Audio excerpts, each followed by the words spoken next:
نیت پر ہم نے عرض کیا ہر کام ہر نیکی کا دار و مدار نیت پر، اور نیت جتنی اچھی ہوگی ثواب بھی اسی قدر زیادہ۔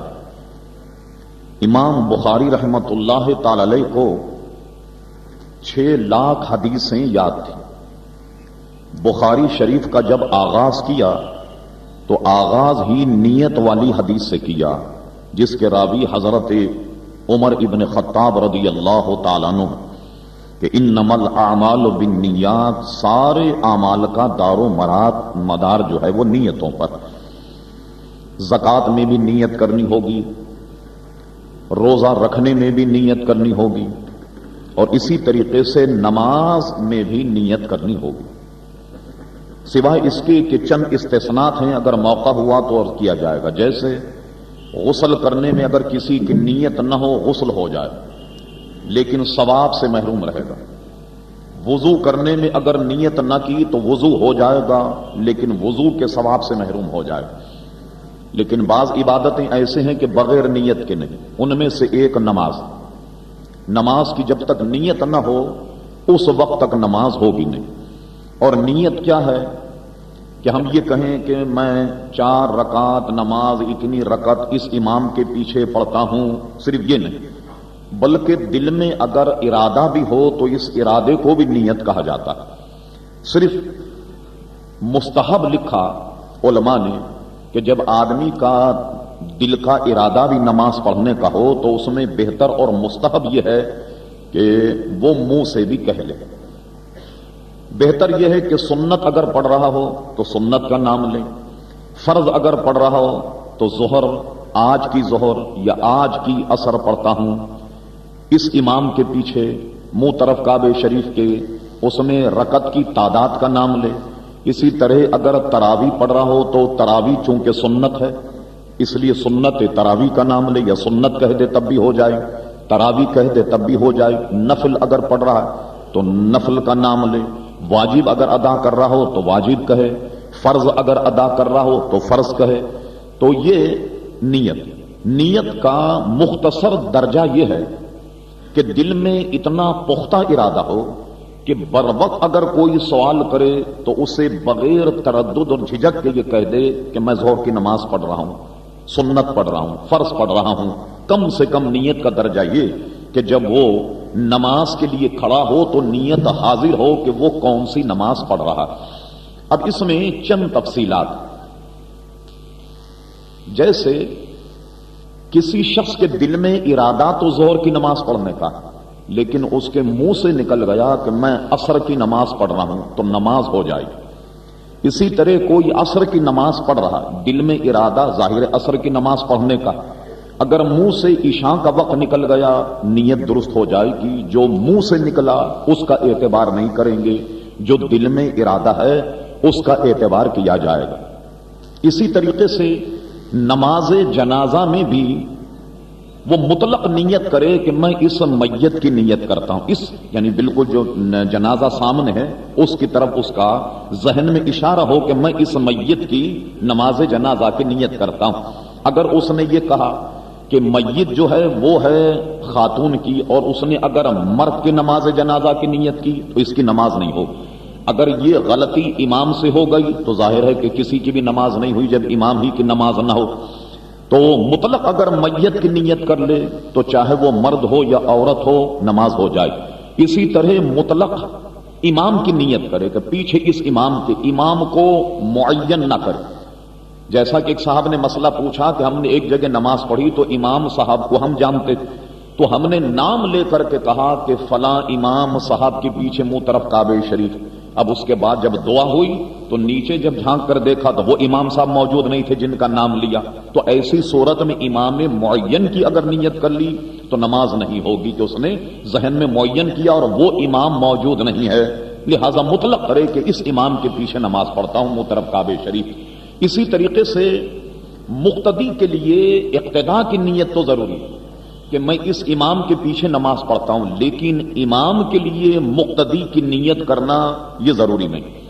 تو مثلا اس سے یہ فائدہ ہوا کہ کوئی آدمی باشرہ اگر جماعت نہیں ہو رہی ہے، اپنی نماز پڑھ رہا، چونکہ امام کو مقتدی کی نیت کرنا ضروری نہیں، تو کوئی صحابی، کوئی دیندار آدمی نماز پڑھ رہا ہو اور انہیں نماز پڑھنی ہو اور یہ واضح ہو جائے کہ یہ فرضی نماز پڑھ رہے ہیں، تو اس میں کیا کرے کہ اس کے پیچھے اگر وہ نیت کر کے جماعت کے ثواب حاصل کرنے کے لیے کھڑا ہو جائے، یعنی اس کے برابر میں، تو اسے جماعت کا ثواب مل جائے گا، اگرچہ امام مقتدی کی نیت نہ بھی کرے تب بھی امام کی اقتدا جائز ہو جائے گی۔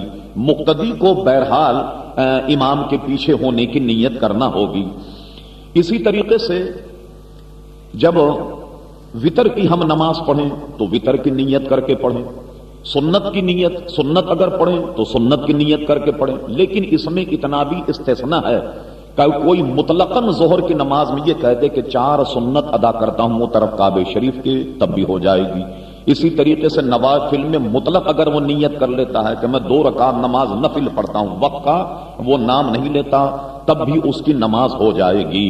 اور اس میں پھر بے شمار مسائل ہیں کہ گویا نیت میں کیا الفاظ کہے، کیا ایک تفصیل، لیکن عام آدمی کے لیے صرف اتنا ضروری ہے کہ دل میں اس کے پختہ ارادہ ہو کہ وہ یہ نماز پڑھ رہا ہے اور اس امام کے پیچھے ہے، اتنی رکعتیں ادا کرنی ہیں نفس مسئلے کے لیے، کہ نماز کی ادائیگی کے لیے اتنا دل میں ارادہ رکھنا ضروری ہے۔ اب یہ ارادہ پھر ہر جگہ، جیسے عمرہ کرے تو یہ ارادہ دل میں ہو، طواف کرے تو نیت کرے یہ ارادہ ہو، اسی طریقے سے جب احرام باندھے تو احرام باندھتے وقت احرام کی نیت تلبیہ پڑھے، اسی طریقے سے جہاں جہاں بھی جو جو دین کے ارکان ہیں ان سب کا تعلق نیت سے ہے۔ اب چند کا استثناء ہم نے عرض کیا کہ غسل میں اگر نیت نہ ہو تو ہو جائے گی، وضو میں اگر نیت نہ ہو تو ہو جائے گی۔ یہ صورت یوں بن سکتی ہے کہ جیسے کوئی صاحب نہر بہ رہی ہے اور نہر میں کود گئے، سارے بدن پر پانی بہ گیا، ناک میں اگر پانی چلا جائے، منہ سے اگر کلی بھی کر لیں تو اگرچہ انہوں نے نہانے کی نیت نہیں کی مگر غسل ہو گیا۔ اسی طریقے سے کسی بہتے ہوئے پانی میں سے نکل کر کے جانا پڑے اور اس پانی میں منہ بھی دھل جائے، سر پر بھی پانی پڑ جائے، ہاتھ بھی دھل جائیں، پیر بھی دھل جائیں، اگرچہ اس نے وضو کی نیت نہیں کی لیکن اس کا وضو ہو جائے گا۔ تو بعض معاملات میں نیت کا موجود ہونا بہت ضروری ہے، اور بسا اوقات جن میں چند ایسی باتیں کہ نیت نہ بھی ہو تو وہ ادا ہو جائیں گی، جیسے وضو اور غسل وغیرہ۔ اچھا، یہ 5ویں شرط ہے کہ بغیر اس کے نماز سرے سے ہوگی نہیں۔ 6ٹھی شرط جس کو نماز کی شرط بھی کہا گیا اور فرائض نماز میں سے اس کو پہلا فریضہ بتایا گیا، وہ ہے نماز کے لیے 5 شرائط جب پائے جائیں، اب آدمی قبلہ رو ہو کر مصلی پر کھڑا ہو کر اپنی نماز کا افتتاح یا نماز کی ابتدا کس طریقے سے کہے گا۔ قرآن مجید فرقان حمید نے ارشاد فرما فصلی لربک، فرمایا قد افلح من تزکا وزکا رسم ربہ فصلی، یعنی اس وزکا رسم ربہ فصلی سے علماء نے استدلال یہ کیا کہ اس سے مراد اللہ کا ذکر جو ہے اس کے ساتھ میں نماز کو شروع کیا جائے۔ سنت سے کیا ثابت کہ حضور اپنی نماز کو کیسے شروع کرتے تھے؟ اس کے لیے یہ کلمہ معین ہے کہ اس طریقے سے نماز کو شروع کرے، اللہ اکبر، یہ تکبیر ہے کہ جس سے اس کی نماز کا آغاز ہوگا۔ 5 شرط پانے کے بعد 6ٹھی شرط یہ۔ اب اس میں چند مسائل جن سے ہمیں واسطہ اور سابقہ پڑتا ہے۔ سب سے پہلے تو آپ کے یہ ذہن میں رہے کہ یہ جو تکبیر تحریمہ کے کلمات ہیں، الفاظ، ان کا صحیح ادا ہونا بھی نماز کی تکمیل کے لیے بہت ضروری۔ مثلا اس کا تلفظ ہے اللہ اکبر۔ اب اس میں 3 سہو عموماً عوام سے ہوتے ہیں، اور یہ اتنے بڑے سہو اور اتنی بڑی غلطیاں ہیں کہ آدمی کو باور کرانے کے بعد، معلوم ہونے کے بعد اگر اس پر اصرار کرے تو یہاں تک کہ وہ دائرہ اسلام سے خارج ہو جائے گا۔ وہ 3 تلفظ جو ہم سے خطا اور غلطی کا امکان ہے وہ یہ ہے، یہ لفظ ہے اللہ اکبر، اور معاذ اللہ کوئی اسے مد لگا دے اللہ تو نماز فاسد، تکبیر تحریمہ شروع نہیں ہوئی، سمجھ گئے؟ یہ بھی نماز فاسد کر دے گی کہ تکبیر تحریمہ ادا نہیں ہوئی اور اس کے بہت غلط معنی بن گئے۔ ایک یہ غلطی. اچھا اس میں ایک امکان یہ ہے اس نے لفظ اللہ تو صحیح کہا اللہ اکبر، اب اس کو اک کو کھینچ دیا، اس نے اکبر کر دیا. معاذ اللہ، ایسی صورت میں بھی تکبیر تحریمہ فاسد ہو جائے گی اور نماز شروع ہی سرے سے نہیں ہوگی. دوسری غلطی.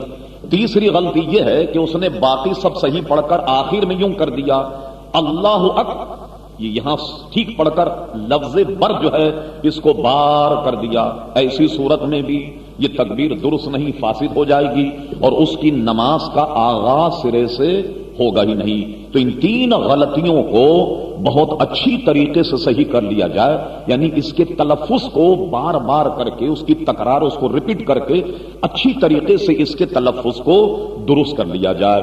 جیسا کہ ہم نے کئی مرتبہ کہا کہ عام بات یہ ہے کہ صرف کتاب میں پڑھ کر کے آپ یاد کر لیں، اس سے تلفظ صحیح نہیں ہوتا. ہر شخص کو چاہیے کہ جیسے اور کام سیکھے جاتے ہیں، صرف نماز کو کسی عالم، اچھے خواں، اچھے قاری کے پاس بیٹھ کر صرف نماز کو سیکھ لیا جائے. اب یہ کتنے گویا اس کا کیا کہنا چاہیے کہ کتنی چیزیں اس میں سیکھنے کی، کم سے کم ضرورت کے مطابق، مثلا تکبیریں، اور جو نماز میں تسبیح اور تحلیل کہی جاتی ہے، مثلا اللہ اکبر، سمع اللہ لمن حمدہ، ربنا لک الحمد، سبحان ربی العظیم، سبحان ربی الاعلی، التحیات، درود شریف، ثنا، بسم اللہ شریف، اعوذ باللہ، اور کم سے کم 4 سورتیں قرآن مجید کی مختصر. یہ ہر آدمی کو کسی صحیح خواں اور اچھے پڑھے لکھے آدمی کے پاس بیٹھ کر ان چیزوں کو اکبر کر دینا چاہیے. اور اس کے ساتھ دعائے قنوت بھی، دعائے قنوت جو ہے، دعائے قنوت بھی اس کو بھی اچھی طریقے سے یاد کر لیا جائے. اور جب تک آپ یاد کر کے کسی اور کو نہ سنائیں اس وقت تک نماز آپ کی درست نہیں ہو سکتی. تو اس لیے اس کے تلفظ کا بھی بہت زیادہ خیال رکھا جائے. اب آئیے دو چار اور غلطیاں جو تکبیر کے بارے میں، جس میں نہ واقفیت کی بنا پر ہماری اتنی بڑی عبادت ناکارہ ہو جاتی، وہ یہ ہے کہ جب ہم بجماعت نماز پڑھیں، بجماعت نماز میں اس کی پوری کوشش کریں کہ امام تکبیر تحریمہ کہہ لے، اس کے کہنے کے بعد آپ شروع کریں. اس کو ایک معمول بنا لیجیے. اور اس میں علماء نے اتنی احتیاط لکھی کہ کسی شخص نے امام کے ساتھ تحریمہ باندھا، مثلا امام نے کہا اللہ اکبر، تو امام کے اللہ اکبر کہنے کا جو رے ہے، اس رے کی ادائیگی سے پہلے اگر مقتدی کی تکبیر ختم ہو گئی تو اس کی نماز شروع ہی نہیں ہوئی، کہ اس نے تکبیر تحریمہ میں امام پر سبقت کر دی، امام پر پہل کر دی. تو امام پر پہل کرنے پر اب یہ امام ہی کی اقتداء درست نہیں ہے. اس کی اپنی نماز تو ہو جائے، لیکن ظاہر ہے کہ جب جماعت کے ساتھ پڑھ رہا تو وہ ہر کام، سارے حرکات و سکنات جماعت جیسے ادا کرے گا. تو امام کی اقتداء درست نہیں ہوئی اگر اس نے تکبیر تحریمہ امام سے پہلے اگر اس نے کہہ لی تو تکبیر تحریمہ اس کی یوں سمجھے کہ ادا ہی نہیں، جماعت کے ساتھ وہ نماز ہی نہیں پڑھ رہا اگر اس نے امام پر سبقت کر لی. تو 2 تکبیروں کا خاص خیال رکھا جائے، رکوع سجود اگرچہ اس میں بھی امام سے ذرا سا پیچھے ہو، لیکن 2 تکبیروں میں تو خاص خیال رکھا جائے. ایک تو ہے تکبیر تحریمہ جس سے نماز کا آغاز ہوتا ہے، دوسری تکبیر ہے کہ جب رمضان میں ہم وتر کو باجماعت پڑھتے ہیں، وتر کی نماز، تو ایک تو تکبیر تحریمہ وتر میں بھی ہے جو عام تکبیر تحریمہ کا حکم ہے، اور دوسری اس میں تکبیر ہے کہ جب دعائے قنوت پڑھی جائے تو دعائے قنوت کے آغاز سے پہلے جو تکبیر کہی جاتی اللہ اکبر، یہ تکبیر بھی امام اعظم ابو حنیفہ کے فتوے کے مطابق یہ بھی واجب. تو ان 2 تکبیروں کو امام سے مؤخر کیا جائے کہ امام کہہ لے، امام کہنے کے بعد اب آپ آغاز کریں، اس کو معمول بنا لیں. اور اگر اتنا نہیں تو پوری کوشش کریں کہ امام تکبیر تحریمہ کہہ لے، اس کے بعد میں آپ تکبیر تحریمہ کہیں، ورنہ اس کے بغیر نماز ہی آپ کی درست نہیں ہوگی. اب موجودہ زمانے میں عوام چونکہ مسائل نہیں جانتے، اس لیے کچھ ذمہ داریاں ائمہ مساجد کی بھی، جو نماز پڑھا تو نماز پڑھانے میں امام کو نسبتاً عوام کے زیادہ مسائل یاد رہنے چاہیے. تو امام جب نماز پڑھائے تو اس کا پورا خیال رکھے کہ چونکہ عوام مسائل نہیں جانتے تو جب تکبیر تحریمہ کہے تو تکبیر تحریمہ کو طول نہیں دے. بعض ائمہ کو آپ دیکھیے وہ بہت اطمینان سے تکبیر تحریمہ کہتے ہیں اللہ اکبر. لیجیے جب تک معلوم ہوا کہ آدھے مقتدی نیت کر چکے ہوں گے تو اس میں کیا کرے, مختصر کہے اللہ اکبر, تاکہ اس پر کوئی سبقت نہ لے جا سکے.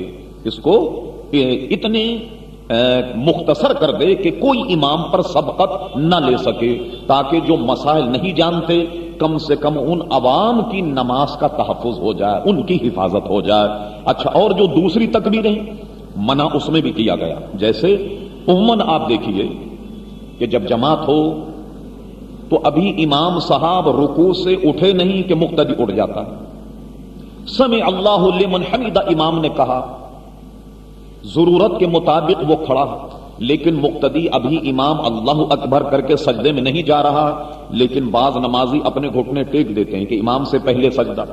اسی طرح سجدے سے سر اٹھانے میں امام پر سبقت, دوسرا سجدہ جب کریں تو امام پر سبقت. تو نماز میں کسی بھی فعل میں امام پر سبقت نہ کی جائے. یہ تو میں نے بتائی صورت تکبیر تحریمہ والی کہ جس میں نماز شروع ہی نہیں ہوگی, اور جو دوسری تکبیریں ہیں وہ سنت ہے, وہ تکبیریں سنت, یعنی وہ تکبیر اگر فرض کیے امام سے چھوٹ جاتی ہے تو نماز ہو جائے گی. آپ سے اگر وہ تکبیر چھوٹی, جیسے آپ رکوع میں کھڑے ہوئے امام نے کہا سمع اللہ لمن حمدہ, تو آپ ربنا لک الحمد کہنا بھول گئے, نماز ہو جائے گی. اس لیے کہ یہ دوسری تکبیریں جو ہیں یہ سنت ہیں, لیکن سبقت اس میں بھی جائز نہیں.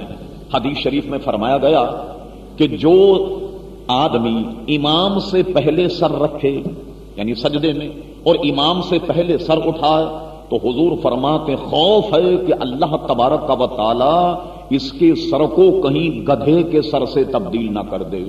اب کتنی وئی, کتنی سخت وئی. اچھا, اس حدیث کی شرح میں علماء نے بڑا عجیب و غریب واقعہ لکھا.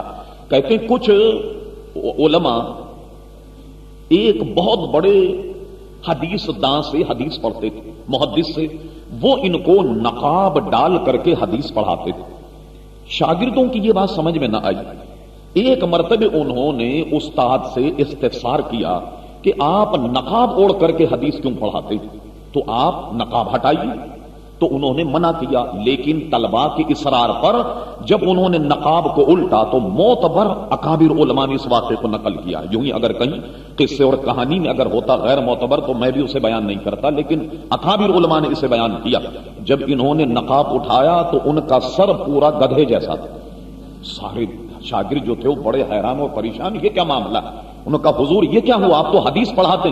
فرمایا میں نے محدث ہونے کے ناطے اس حدیث میں شبہ کیا تھا کہ یہ کیسے ہو سکتا ہے کہ کوئی مقتدی اگر امام سے پہلے سر رکھ دے یا سر اٹھا لے تو حضور فرماتے ہیں کہ گدھے کے سر سے اللہ تعالیٰ اس کا سر جو تبدیل کر دے گا. میں نے اس حدیث میں شبہ کیا تو اللہ تبارک و تعالیٰ نے مجھے یہ سزا دی. اب اس سے اندازہ لگائیے کہ امام پر سبقت کرنا وبال ہے. ایک مختصر ذہن میں خاکہ ہے کہ ہمیں ہر کام امام کے بعد میں کرنا ہے, چاہے وہ تکبیر تحریمہ ہو یا دوسری ہو. چلیے یہ بات بھی سمجھ میں آ گئی جو نہایت ہمارے لیے ضروری. ایک اور مسئلہ جس کے تقریباً ہم سب شکار ہیں وہ یہ ہے کہ آپ مسجد میں ایسے وقت تشریف لائے کہ جماعت جو ہے وہ رکوع کی حالت میں. اب رکوع کی حالت میں جماعت میں شمولیت کا طریقہ کیا ہے. اچھا, یہ تو عوام نے سن رکھا کہ جماعت اگر رکوع میں مل جائے تو جو آدمی رکوع پا لے تو اس نے اس جماعت کی رکعت کو بھی پا لیا. یہ عام طریقے سے مشہور ہے مسئلہ, اور یہ بالکل درست بھی ہے. یہ مسئلہ تو مشہور ہے کہ جماعت اگر رکوع میں ہو اور کوئی آنے والا رکوع پا لے تو رکوع پانے میں اسے وہ رکعت مل جائے گی جس رکعت میں اس نے جماعت کو رکوع میں پا لیا. لیکن شمولیت کا طریقہ صحیح نہیں. وہ شمولیت کا طریقہ کیا ہے کہ عوام جب دیکھتے ہیں جماعت رکوع میں تو اللہ اکبر کہہ کے سیدھے رکوع میں چلے جاتے ہیں. اس میں دو خرابیاں پیدا ہوئیں جس سے نماز جو ہے وہ فاسد ہو جائے. ایک تو ذہن میں یہ رہے کہ نماز میں قیام فرض ہے, تو اتنا تو آپ کو کھڑا رہنا فرض تھا. جیسے آپ نے کہا اللہ اکبر اس اللہ اکبر کہنے تک کھڑا ہونا آپ کے لیے فرض تھا. جب آپ اللہ اکبر کہہ کے سیدھے رکوع میں چلے گئے تو آپ نے قیام ترک کر دیا. اور آئندہ آپ سنیں گے کہ نماز میں قیام جو ہے یہ فرض ہے. فرض اگر ترک ہو جائے تو ظاہر ہے کہ نماز نہیں ہوگی، یعنی رکعتیں نہیں ملے گی. تو آپ کو اللہ اکبر کہہ کے ایک لمحے کھڑا ہونا. اب کیا کریں گے آپ؟ رکوع میں جانے کے لیے یوں کریں اللہ اکبر، چاہے ہاتھ باندھ لیں یا چھوڑ دیں.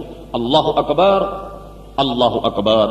اب کیا ہو گیا؟ ایک ہو گئی تکبیر تحریمہ اور ایک تکبیر ہوئی رکوع میں جانے کی.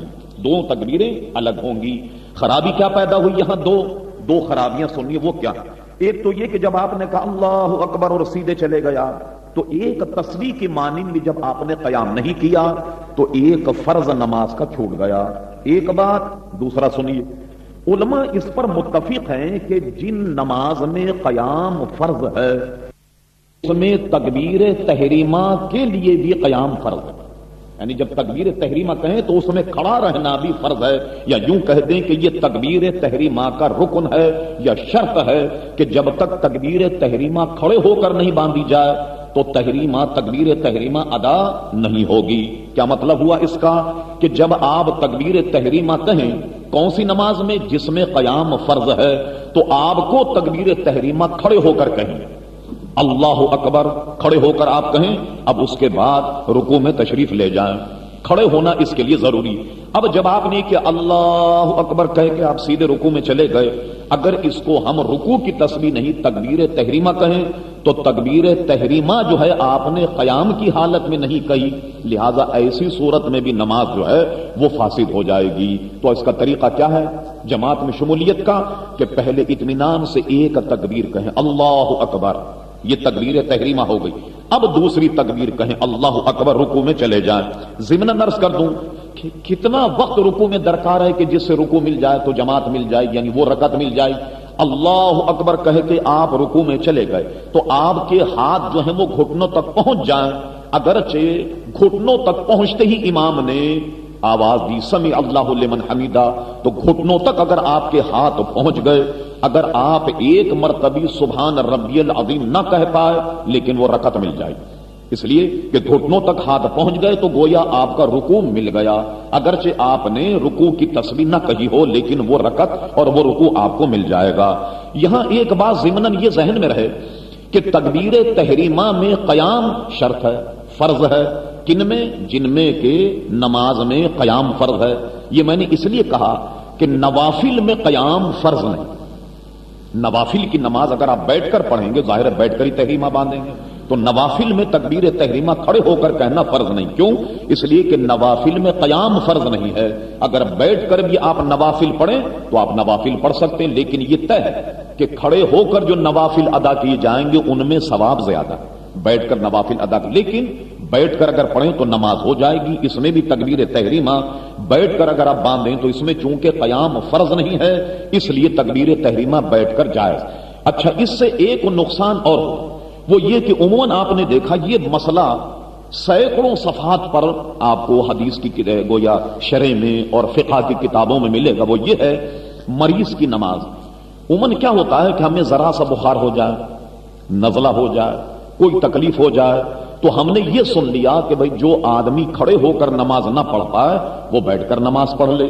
لیکن سب سے پہلے اس کا عذر دیکھا جائے کہ عذر کیسا ہے، اس کا عذر جو ہے وہ کس نہج پر ہے، کس قسم کا اس کا عذر. مثلا آپ دیکھیے بعض لوگوں میں عذر یہ ہے کہ جب کھڑے ہو جائیں تو 2-3 منٹ تک تو کھڑے ہو سکتے ہیں، لیکن 2-3 منٹ کے بعد ان کی کمزوری جواب دے جاتی، اب وہ کھڑے نہیں ہو سکتے. تو اب وہ کیا کریں گے؟ تو ایسے مریض کیا کرتے ہیں کہ وہ شروع ہی سے بیٹھ کر نماز کا آغاز کرتے ہیں. بعض جگہ آپ نے دیکھا ہوگا مساجد میں کہ جن کے ایسے ضعفاء جن کے پیر اور گھٹنے جواب دے گئے وہ کیا کرتے ہیں بلکہ کرسی بھی رکھ لیتے ہیں کہ سجدے میں بھی نہیں جا سکتے تو کرسی پر بیٹھ کر پڑھ لے، چاہے جیسے پڑھ لیں آپ نماز. لیکن اگر آپ میں اتنی سکت ہے کہ 1 منٹ کا آپ قیام کر سکتے ہیں تو آپ کو تکبیر تحریمہ قیام کی حالت میں کرنی ہوگی. آپ نے کہا اللہ اکبر، اب آپ کھڑے رہیے، چاہے سورہ فاتحہ تک کھڑے ہو جائیں، آدھا منٹ کھڑے ہو جائیں، اب آپ بیٹھ جائیں. بعضوں کا مرض ایسا ہوتا ہے کہ کھڑے جب ہوں تو ٹھیک ہے کھڑے ہوئے، لیکن جب ایک مرتبہ بیٹھ گئے تو بیٹھنے کے بعد اب ان کا اٹھنا مشکل ہے جب تک کہ انہیں کوئی نہ اٹھائے. تو ایسے شخص کے لیے یہ کرنا ہوگا کہ وہ ایک رکعت کھڑے ہو کر کے پڑھے. اب چونکہ بیٹھنے کے بعد کھڑے ہونے کی طاقت نہیں جب تک کوئی کھڑا نہ کرے، اور نماز میں کوئی کھڑا نہیں کر سکتا، تو ایسی صورت میں اگر 4 رکعت والی ہے تو 3 بیٹھ کر کے پڑھے، 1 کھڑے ہو کر کے پڑھے. آدھ منٹ بھی اگر کوئی کھڑے ہونے کی سکت رکھتا ہے تو وہ تکبیر تحریمہ بیٹھ کر کے نہیں باندھے گا، بلکہ تکبیر تحریمہ کے وقت اس کے لیے یہ فرض ہے کہ وہ کھڑے ہو کر کے تکبیر تحریمہ کہے، اور اس کے بعد اگر کو ایسے عوارض ہیں جس کی وجہ سے وہ نہیں کھڑا ہو سکتا تو اب بیٹھ جائے. اسی طرح جو کرسی وغیرہ پر نماز پڑھتے ہیں جن سے سجدہ نہیں ہوتا، قیام نہیں ہوتا، وہ 1 لمحے کے لیے قیام کر لیں تکبیر تحریمہ کہہ کر. اب جب جتنی دیر وہ کھڑے ہونے کی سکت ہو کھڑے ہوں اور اس کے بعد وہ بیٹھ جائیں. تو تکبیر تحریمہ سے متعلق یہ چند مسائل کا ذہن میں رہنا بہت ہی ضروری ہے. تو میں نے جو عرض کی باتیں وہ یہ کہ سب سے پہلے امام پر سبقت نہ لیں. اگر امام پر آپ کی تکبیر تحریمہ سبقت کر گئی تو نماز ضائع ہو جائے گی. ایک تکبیر تحریمہ کے وقت اور ایک اس وقت کہ جب دعائے قنوت کہی جائے. تو دعائے قنوت کی تکبیر چونکہ واجب اور یہ تو فرض ہے اور گویا نماز کے شرائط میں بھی، تو اس پر یہ احتیاط جو ہے وہ نہایت ہی ضروری ہے. میں اسی پر اکتفا کرتا ہوں. چند سوالات ہیں، ان کے جوابات مختصر وقت میں عرض کر دیتا ہوں. کسی صاحب نے پوچھا حرمت مصاہرت کن کن چیزوں سے ہوتی ہے. میں اس کو پہلے بیان کر چکا کہ حرمت مصاہرت کیا ہے اور اس سے مراد کیا ہے. تو میرا خیال ہے اس کا دوبارہ اعادہ مناسب نہیں. کوئی نئے صاحب اگر اس درس میں موجود نہ تھے جس میں حرمت مصاہرت سے متعلق ہم نے کچھ عرض کیا، یہ بعد میں آن کر کے مجھ سے پوچھ لیں تاکہ اور سوالوں کے جوابات میں دے دوں. چونکہ اس مسئلے میں پہلے عرض کر چکا.